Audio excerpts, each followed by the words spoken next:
नमस्ते मित्रों, स्वागत है आपका मेरे YouTube चैनल प्रतिष्ठा हिंदी ज्ञानधारा में। तो हमारी जो मिलती जुलती रचनाओं की श्रृंखला है, उस श्रृंखला में आगे बढ़ते हुए आज मैं आई हूँ एक नए शब्द के साथ, और वो शब्द है दिल्ली, जो आपको स्क्रीन पे दिख भी रहा होगा। तो आज हम आपकी शेयर कराते हैं दिल्ली नाम की रचनाओं में। तो आज हम पढ़ेंगे कि दिल्ली शब्द से कौन कौन सी रचनाएं लिखी गई हैं, किसने लिखी है, विधा क्या है और कौन सी रचना किस सन में लिखी गई है। तो देर ना करते हुए क्लास की शुरुआत करते हैं, लेकिन उससे पहले मैं कह देना चाहती हूँ, अगर आप मेरे चैनल पे फर्स्ट टाइम आए हैं तो प्लीज़ मेरे चैनल को लाइक कीजिएगा, सब्सक्राइब कीजिएगा और शेयर भी ज़रूर कीजिएगा, ताकि मेरे द्वारा अपलोड की गई कोई भी वीडियो सबसे पहले उसकी नोटिफिकेशन आप तक पहुँचे। बेल आइकन को प्रेस करेंगे तभी नोटिफिकेशन आप तक ज़रूर पहुँचेगी। तो ठीक है, क्लास की शुरुआत करते हैं। तो सबसे पहली रचना है आपके सामने ये रही, और वो है दिल्ली दूर है। कहते हैं दिल्ली दूर है, इस नाम से एक उपन्यास की रचना की गई है, जो कि 1993 ईस्वी में लिखी गई है। और ये रचना लिखी किसने है? तो ये रचना लिखी है शिव प्रसाद सिंह ने। इन्होंने एक रचना लिखी है दिल्ली दूर है।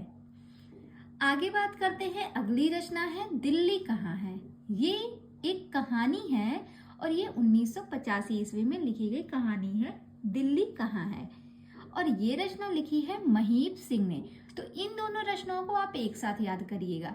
कैसे याद करेंगे? जैसे कोई व्यक्ति है महीप नाम का, तो वो प्रश्न करता है कि दिल्ली कहाँ है। किससे पूछ रहा है? शिव जी से पूछ रहा है कि दिल्ली कहाँ है। कौन पूछ रहा है? महीप सिंह पूछ रहे हैं कि दिल्ली कहाँ है। तो शिव जी कहते हैं कि दिल्ली दूर है। क्या कहते हैं? दिल्ली दूर है। ये कौन कहता है? शिव जी कहते हैं।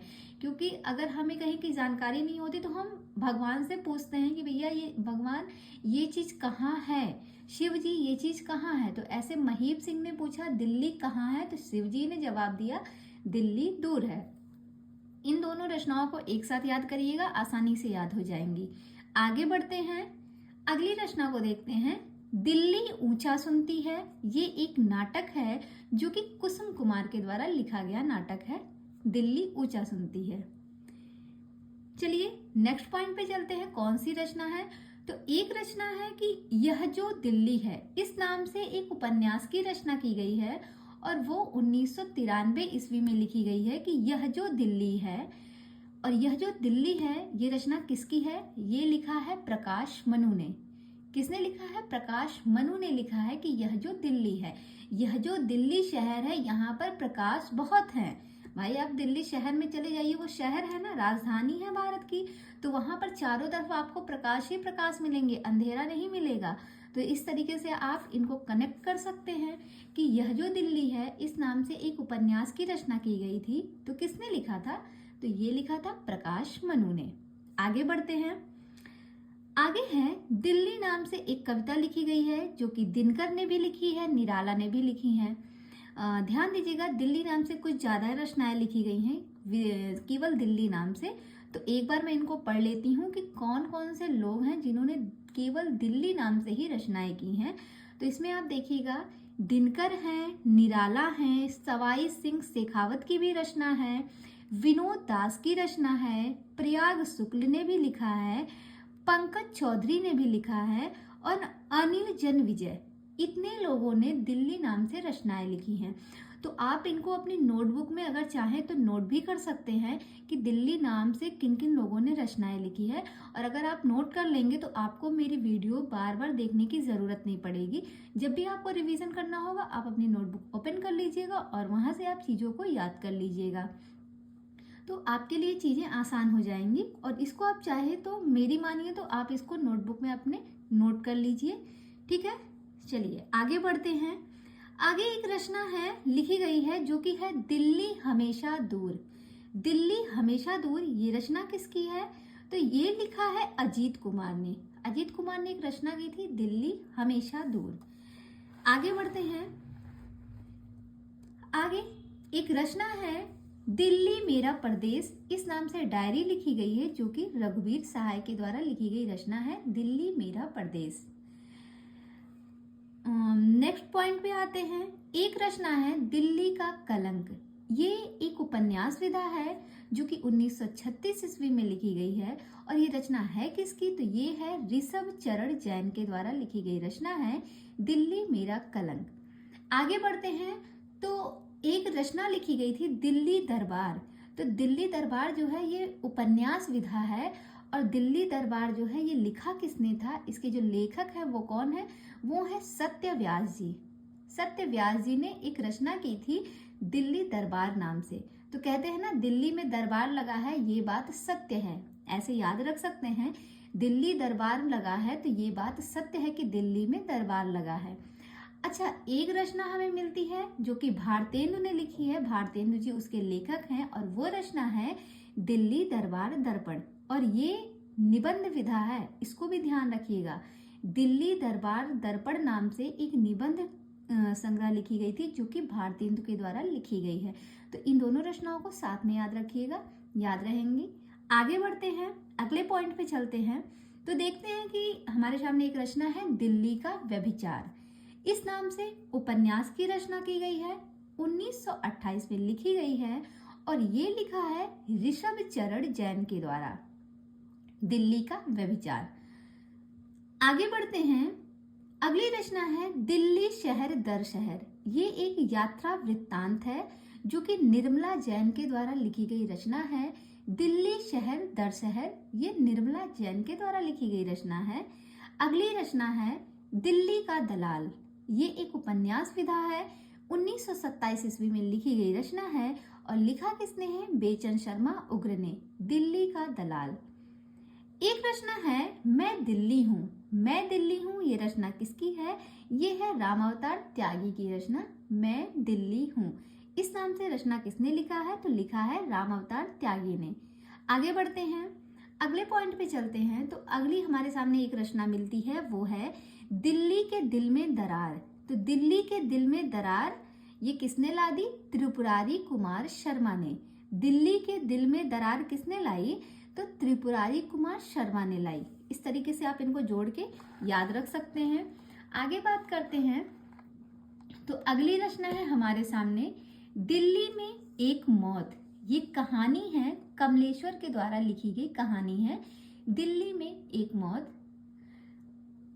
आगे देखिए, एक रचना है जो कि कविता लिखी गई है और वो कौन सी कविता है? वो है दिल्ली और मास्को, जो कि रामधारी सिंह दिनकर ने लिखी है रचना। दिल्ली और मास्को नाम से ये कविता है।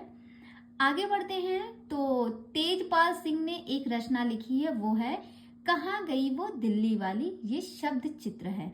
तो ये रचना है कहाँ गई वो दिल्ली वाली।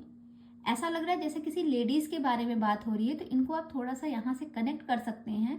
देखिए कहा मतलब किसी पे मैं एक ट्रिक बनाती हूँ, उससे आप इस रचना को याद रख सकते हैं। आप गलत वे में मत जाइएगा।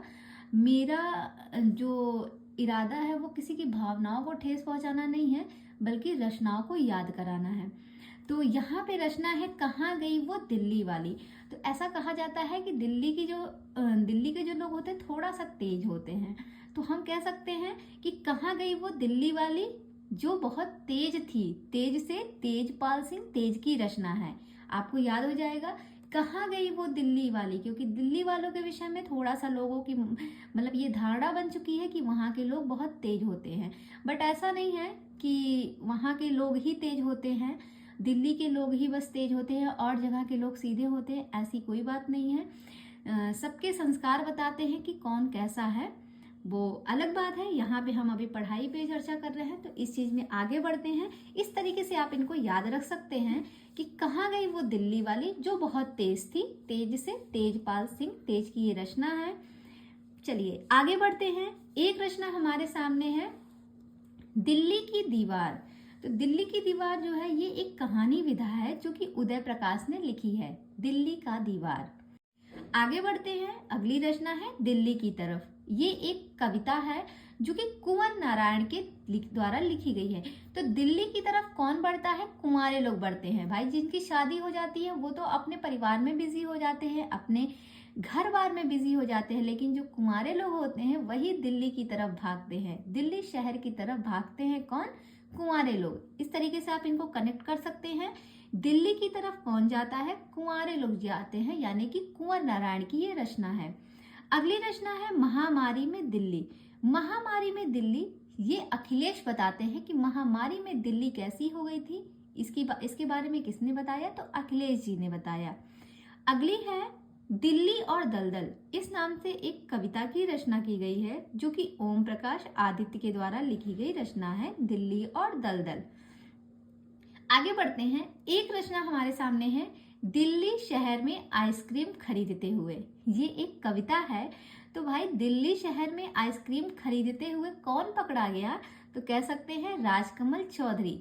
राजकमल चौधरी दिल्ली में पकड़े गए, लेकिन क्यों पकड़े गए? क्योंकि ये दिल्ली शहर में आइसक्रीम खरीद रहे थे। इस तरीके से इनको याद रख सकते हैं कि दिल्ली शहर में आइसक्रीम खरीदते हुए कौन पकड़ा गया? तो राजकमल चौधरी जी पकड़े गए। आगे देखते हैं। एक रचना है हमारे सामने, दिल्ली शहर दर शहर। ये एक लंबी कविता है, जो कि पंकज राज के द्वारा लिखी गई रचना है। एक रचना हमने पीछे पढ़ी है, दिल्ली शहर दर शहर, जो कि निर्मला जैन के द्वारा लिखी गई थी। पर यहाँ पर जो है दिल्ली शहर दर शहर, ये एक लंबी कविता है, जो कि पंकज राज के द्वारा लिखी गई है। आगे बढ़ते हैं। आप देख सकते हैं स्क्रीन पे एक अगली रचना है, जो कि अमिताभ जी के द्वारा लिखी गई है, और वो है दिल्ली में। दिल्ली में नाम से एक रचना लिखी है अमिताभ जी ने। आगे बढ़ते हैं। अगली रचना हमारे सामने है, दिल्ली में शोक सभा। तो दिल्ली में शोक सभा, ये रचना किसकी है? ये प्रियदर्शन जी की रचना है, दिल्ली में शोक सभा। आगे देखते हैं। अगली रचना है, दिल्ली में इस डर को देखा। ये एक कविता है, जो कि संजय चतुर्वेदी के द्वारा लिखी गई रचना है। नेक्स्ट पॉइंट पे चलते हैं। तो हमारे सामने एक और रचना आती है, जिसका नाम है दिल्ली की बसंत सेनाएं। दिल्ली की बसंत सेनाएं, ये जो विधा है वो है कविता विधा, और ये लिखा है संजय चतुर्वेदी ने, दिल्ली की बसंत सेनाएं। अगली रचना है हमारे सामने दिल्ली नाम से, तो वो है दिल्ली की रातें, और ये एक कविता है, जो कि शैलेंद्र कुमार शुक्ल के द्वारा लिखी गई रचना है, दिल्ली की रातें। आगे देखेंगे तो एक रचना यश मालवी जी ने लिखी है, और उन्होंने लिखा है दिल्ली पूरा देश नहीं। ये एक कविता है, दिल्ली पूरा देश नहीं, और किसकी रचना है? यश मालवीय जी की रचना है। आगे बढ़ते हैं। तो एक रचना है हमारे सामने, दिल्ली ही है नहीं देश का चेहरा। इस नाम से कविता लिखी गई है, ये भी यश मालवीय की रचना है, दिल्ली ही है नहीं देश का चेहरा। आगे देखते हैं। दिल्ली नाम से एक रचना है, दिल्ली में एक दिल्ली यह भी। रचना क्या है? दिल्ली में एक दिल्ली यह भी। ये रचना है केशव तिवारी की। किसकी रचना है? केशव तिवारी की है, दिल्ली में एक दिल्ली यह भी। तो देखिए, इस टाइप की जो भी रचनाएं आपको मिल रही है ना, बहुत ही कंफ्यूजन करती हैं आपको। मतलब मैं पढ़ा रही हूँ तो आपको सुनने में लग भी रहा होगा कि मैम दिल्ली दिल्ली कर रही हैं, बहुत ज़्यादा कंफ्यूजन हो रहा होगा ना। तो आप ऐसी रचनाओं को अपनी नोटबुक में नोट कर लीजिए, और जब भी टाइम मिले तो आप इसका रिवीजन करते रहिए, क्योंकि ऐसी ही जो रचनाएं होती हैं वो परीक्षा में दिक्कत करती हैं, और हमारा 1 नंबर 2 नंबर जो भी रहता है वो चला जाता है, और हम जो है हजारों लोग के पीछे आ जाते हैं। अगर 1 नंबर हमारा कटा तो हमारी जो लोगों की संख्या है ना, उसमें हमारा जो नाम आएगा ना, वो पता चलेगा 1000 लोग के पीछे चले गए 1 नंबर से। तो इसलिए इस टाइप की रचनाओं को आप जरूर लिखिए अपनी नोटबुक में, और चीज़ों को याद करते चलिए। तो चलिए आगे बढ़ते हैं और देख लेते हैं, जो भी दिल्ली नाम से कुछ रचनाएं हैं हमारे पास, उनको भी पढ़ लेते हैं, ताकि आज ये टॉपिक खत्म हो जाए। तो अब हम देखेंगे, एक रचना है जो कि शशि भूषण जी के द्वारा लिखी गई रचना है, वो है दिल्ली में आपातकाल। ये कविता है, और ये रचना किसकी है? शशि भूषण जी की है, दिल्ली में आपातकाल। आगे बात करें तो अगली रचना है पुरानी दिल्ली। ये एक कविता है, जो कि बाल मुकुंद गुप्त के द्वारा लिखी गई रचना है, पुरानी दिल्ली। आगे बढ़ते हैं। एक रचना हमारे सामने है, दिल्ली में ग्रीष्म। दिल्ली में ग्रीष्म, ये सच्चिदानंद की है। तो इन्हें हम कैसे याद रख सकते हैं? आप सभी को पता है, जो लोग दिल्ली में रहते हैं, दिल्ली में बहुत गर्मी होती है। तो दिल्ली में जो गर्मी होती है वो बहुत कड़ाके वाली होती है। तो ये बात सच है ना? ये बात सच है ना? तो इस तरीके से याद रख सकते हैं, दिल्ली में ग्रीष्म सच में होती है। सच से सच्चिदानंद की ये रचना है। दिल्ली में ग्रीष्म यानी कि दिल्ली में गर्मी बहुत होती है, ये बात सच है। आगे बढ़ते हैं। तो एक रचना और है हमारे सामने, जो कि दिल्ली से ही है, वो है दिल्ली के जागने का समय। तो दिल्ली के जागने का समय हमें कौन बता रहा है? वो बता रहे हैं सलब श्री राम सिंह। श्री राम सिंह हमें बताते हैं कि दिल्ली के जागने का समय क्या है। ये कौन बताता है? श्री राम जी हमें बताते हैं कि दिल्ली के जागने का समय क्या है। इस तरीके से आप इनको कनेक्ट करके याद कर सकते हैं। आगे बढ़ते हैं तो एक रचनाकार है विनय दुबे जी। इन्होंने दिल्ली नाम से एक रचना लिखी है जिसका नाम है मैं खुश हूँ दिल्ली से दूर। क्या रचना है? कि मैं खुश हूँ दिल्ली से दूर। ये विनय दुबे की रचना है। आगे बात करें तो एक लेखक हैं सौरभ अनंत। सौरभ अनंत एक लेखक हैं। इन्होंने एक रचना लिखी है खोई दिल्ली। इसको कैसे मैंने कनेक्ट किया था? मेरे भाई का नाम है सौरभ, मेरे भैया हैं, तो उनकी वो जो है दिल्ली में जॉब करते हैं, ठीक है। और जब वो दिल्ली जाते हैं ना तो फिर घर आने में उनसे पूछना पड़ता है बार बार, भैया घर कब आएंगे, भैया घर कब आएंगे, क्योंकि वो क्या होते हैं दिल्ली में खो जाते हैं। तो खोई दिल्ली किसकी हो गई? सौरभ अनंत की हो गई। तो आपके फैमिली में अगर किसी का नाम होगा तो आप उनसे कनेक्ट करके इस रचना को याद रख सकते हैं। मेरी फैमिली में एक मेंबर है तो मैंने उन्हीं के नाम से इनको कनेक्ट करके याद कर लिया, तो मैंने आपको बता दिया। इसी तरीके से आप भी चीज़ों को, रचनाओं को एक दूसरे से कनेक्ट करके याद कर सकते हैं, कभी भूलेंगे नहीं रचनाएं। आगे बढ़ते हैं। अगली रचना है दिल्ली पहुंचना है। ये क्या है? ये एक कहानी विधा है। और दिल्ली किसको पहुंचना है? तो असगर वजाहत को दिल्ली पहुंचना है। ये असगर वजाहत की रचना है। जब भी आप रचनाओं को पढ़ें तो ऐसे एक दूसरे से कनेक्ट करके पढ़ें तो चीज़ें जल्दी भूलती नहीं हैं। तो हम जैसे पढ़े ना कि दिल्ली पहुंचना है, तो दिल्ली किसको पहुंचना है? असगर वजाहत को दिल्ली पहुंचना है। याद हो जाएगी। आगे बढ़ते हैं। अगली रचना है दिल्ली की बसों में। ये एक कविता है। तो ये रचना जो है वो है इब्बार रब्बी की। इन्हें हम कैसे याद रखेंगे? देखिए, अगर कोई कह दे कि दिल्ली की बसों में, दिल्ली की बसों में जाइए, तो यानी कि पहले हम दिल्ली की बसों में एक बार सफ़र तो करें, एक बार दिल्ली की बसों में बैठे तो तभी तो उनके बसों का हाल चाल जानेंगे। तो याद हो गया ना, दिल्ली की बसों में एक बार बैठो तो एक बार से इब्बार, एक बार से आप इब्बार को कनेक्ट कीजिएगा, इब्बार रब्बी की हो जाएगी। तो याद आ जाएगा, जब भी दिल्ली की बसों की बात होगी तो तुरंत आपको याद आएगा दिल्ली की बसों में ये रचना किसकी है? इब्बार रब्बी की है। आगे बढ़ते हैं। दो रचनाएं और हैं, उनको भी फटाफट हम देख लेते हैं। अगली रचना है दिल्ली में दिन। तो दिल्ली में दिन नाम से एक काव्य की रचना की गई है जो कि केदारनाथ सिंह की है। तो हम कह सकते हैं जो दिल्ली में दिन निकलता है वो किसके जैसा निकलता है? वो केदारनाथ के जैसा निकलता है। जिस तरह केदारनाथ में दिन होता है वैसे दिल्ली में दिन होता है। ये रचना है, याद करने का तरीका है। ऐसे आप कनेक्ट करके इनको याद रख सकते हैं। और लास्ट में एक रचना है जो कि उसके लेखक हैं भगवत रावत जी।